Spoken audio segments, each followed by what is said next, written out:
אז הפנתר השחור, וואקנדה פוראבר, היה הסרט האחרון בשלב הרביעי, ואני חושב שכולנו מסכימים שנבלים זה דבר מאוד חשוב, וזה מה שבסופו של דבר מכתיב את הקצב והטון של הסרט ומעצב את הגיבור בעצם. אז היום אני הולך לדרג את הסרט הנבלים הטובים ביותר של השלב הרביעי ב-MCU.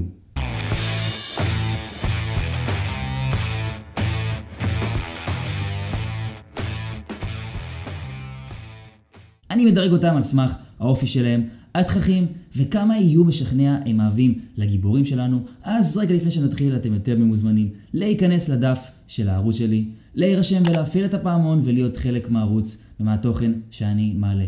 מוזמנים גם להיכנס לקישורים לעמודים אחרים של הערוץ. שתפו את הדירוג שלכם בתגובות למטה ובלי חפירות מיותרות.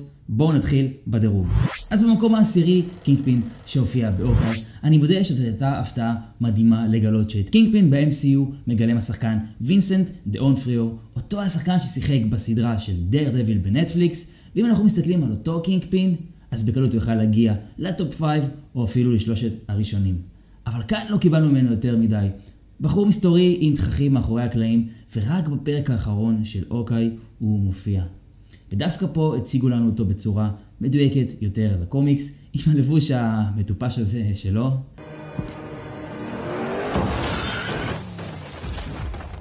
ואני כן חושב שקישרו אותו נכון ליקום הקולנועי עם אקו והכל, ונראה שיש כאן פוטנציאל, ואני די בטוח שנראה ממנו יותר בפרויקטים הבאים שהוא יופיע בהם, ואז הוא גם יכול להגיע למקומות הרבה יותר גבוהים. במקום התשיעי, אינפיניטי אולטרון מהסדרה What If, ואני בטוח שחלקכם לא הסכימו עם זה שהכנסתי אותו בכלל לדירוג, ואני מודה שכן התלבטתי, אבל לדעתי What If הוא כן חלק מהיקום הקולנועי, וראינו את אינפיניטי אולטרון בשני פרקים בסדרה, ואני חייב לציין שהוא מרגיש מאיים, ומאוד אהבתי את הדמות.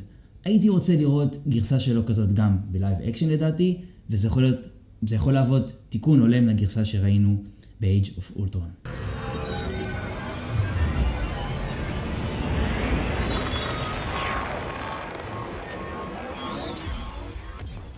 במקום השמיני, ארתור ארוס שהופיע במונייט, ואני מודה שהוא היה מפתיע ומעניין, כי הוא זה שהחזיק בעצם בדמות הזאת של מונייט לפני אותו מונייט שאנחנו מכירים.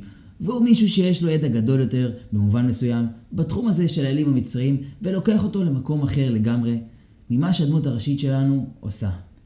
יש משהו פשוט כיפי בדמות שלו, אבל אני חושב שהם לא הציגו את הסיפור שלו במלואו כמו שהם יכלו לעשות, על מנת שנגלה ונכיר יותר את הדמות והמניעים שלו.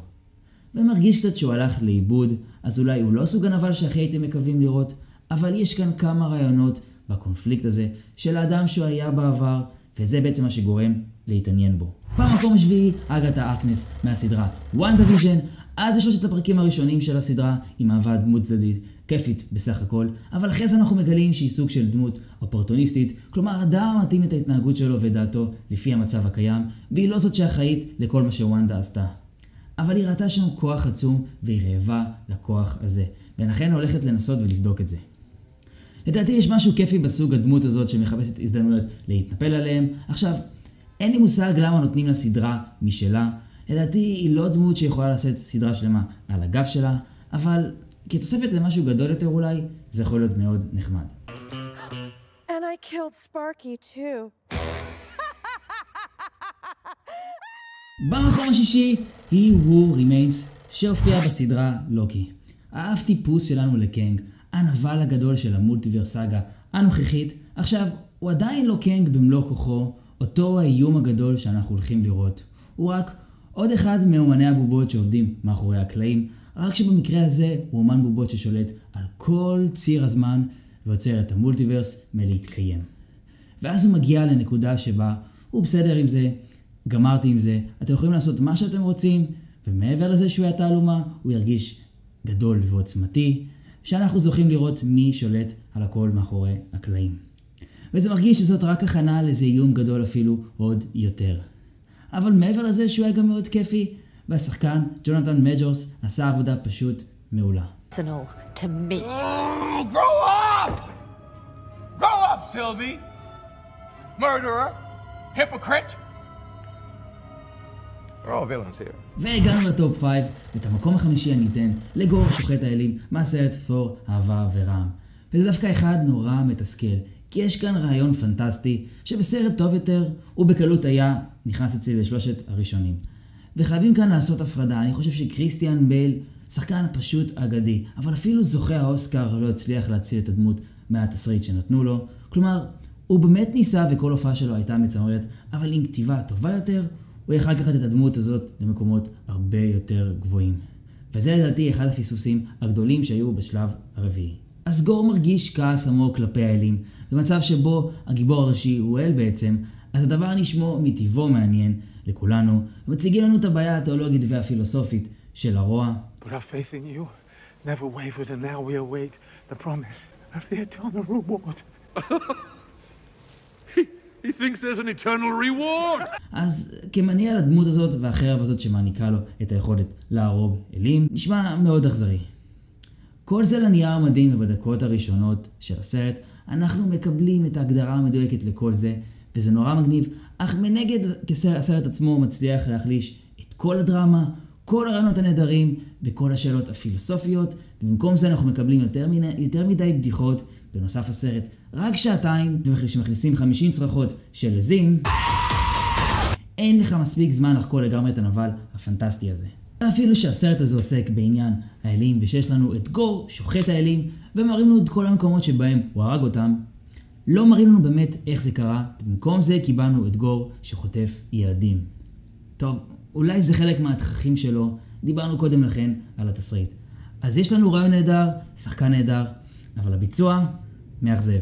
ועדיין יש גם הרבה דברים מדהימים שאנחנו מקבלים מגור, אפילו עם סרט קצת פחות טוב מהמצופה.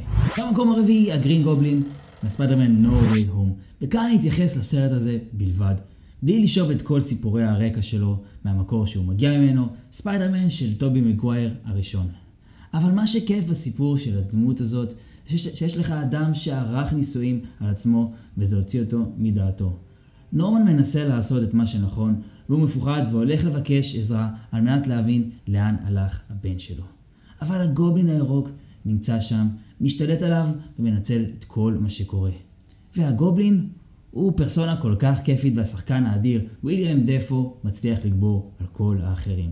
כלומר, אין הרבה אנשים שמהצד הכי חלש עוברים לצד הכי חזק ומשוגע, ושממש אפשר לקנות את זה. Poor Peter. Too weak to send me home to die. No. I just want to kill you myself. Attaboy. ואז הוא מושך את זה בחזרה בצורה מדהימה. והכי חשוב שהגובלין הירוק, בהתייחסות של איך הנבל מעצב את הגיבור שלנו, בסרט הזה זה קרה בצורה מדויקת עם ספיידרמן, וזה תרם נורא לדרך חדשה שלו כמישהו בוגר יותר. ולצד הנבלים האחרים בסרט, תענוג פשוט לראות אותם ולחקור אותם יותר לעומק. ולפני שאנחנו ממשיכים משלושת הראשונים, אם הגעתם לחלק הזה בסרטון, תרשמו לי בתגובות #נבלים שלב 4, ואל תשכחו לשתף את הדירוג שלכם, ואם אהבתם את הקונספט הזה של הסרטונים, תוכלו ליהנות מהערוץ שלי בעוד דירוגים כאלה שקשורים לשלב הרביעי, לסרטים וגם לסדרות. תוכלו לראות קישור שלהם בתיאור סרטון למטה, ובואו נמשיך בדירוג. במקום השלישי, וונדה מקסימוב, a.k.a. The Scarlet Witch, דמות שהיא לחלוטין מרתקת, כי לא בכוונתה להיות נבל, היא לא רואה את עצמה כנבל, היא מישהי שפשוט נכוותה כל כך הרבה פעמים, ממשיכה לאבד את כל מה שהיא אוהבת. You took everything from me. I don't even know who you are. You will. ובגלל זה היא עוצמתית להפליא באופדן שלה, בעצב שלה ובהבל שלה. כל הדברים האלה לוקחים אותה למקומות אפלים. אם זה להיות תחת אולטרון, אם זה לקחת עיר כבת ערובה וליצור מציאות שבה היא יכולה לקבל את כל מה שהיא רוצה, או אם זה פשוט לרדת למקום האפל הזה שבו היא משיגה את האחיזה בדארקולד, שמעניק לה מין כישוף אפל כדי לנסות להחזיר את הילדים שלה, שמעולם לא היו אמיתיים מלכתחילה. וכל זה בעצם מה שהופך אותה למרתקת. היא לא מונעת משנאה, אלא מאהבה ואובדן, והיא כן רוצה להיות אדם טוב. היא רק רוצה להיות אימא ולהקים משפחה. אלו דברים שנלקחו ממנה, ואני חושב שוונדה עם נקודות האור בסרט של דוקטור סטרנג' במדי הטירוף. במקום השני, נמור, מהפנתר השחור, וואקנדה פוראבר. יש קבוצה של אנשים בטוויטר שטוענים שנמור לא נבל, והוא לא עשה שום דבר רע. ואני יכול להסכים עם זה, אבל אני גם יכול להתווכח עם זה. כלומר, נוצרת תחושה של סימפתיה עליו, אפשר להבין את המוטיבציה שלו, והדמות במובן מסוים, ומה הסיבות לכל מה שהיא עושה. באותה נשימה נמור מאלץ את העם שלו לצאת למלחמה עם שאר העולם, וזה לדעתי דבר די מרושע שאפשר לעשות למרות כל המניעים. ובנוסף לדרוש שמדינה תחטוף ילדה ותסגיר אותה לרצח, כי היא המציאה איזה גלה עם מתכות, זה מעשה מרושע והרג של מלכה של מדינה וכו'. ודווקא העובדה שהוא מספיק סימפטי ומובן, ודווקא שיש מישהו שיש לו סיפור רקע מורכב, למקום שאתה מבין למה הוא מחזיק את הזעם שיש לו, למה הוא מגן על המדינה שלו, ולמה הוא מאמין שצריך לנקוט בצעדים קיצוניים כדי להגן על האנשים שלו משאר העולם. כאשר אפשר להבין את כל זה ולראות מאיפה זה מגיע, דווקא אז אנחנו מקבלים נבל גדול. זאת אומרת, הוא הגיבור של הסיפור שלו, שמנסה להגן על העם שלו, למרות שבסוף הסרט הוא מפסיד בקרב עם שורי, הוא השיג את מה שהוא רצה. כלומר, הוא בעצם ניצח והשיג את מבוקשו במאבק האמיתי. ובנוסף לכל זה, הוא נראה ומרגיש מאיים, מישהו שכדאי לחשוש ממנו, ובשבילי הוא מהווה אנטגוניסט מושלם בסרט. My people call me Khan, but my enemies call me Namor. וככה לפני שאני נוגע במקום הראשון, אני רוצה לתת התייחסות מכובדת לחלק מהנבלים שלא נכנסו לדירוג שלי. אני אתייחס לכל אחד ממש בקצרה. טאסקמאסטר הרגיש פספוס ממש גדול, והיה מהחלשים ביותר בשלב הרביעי.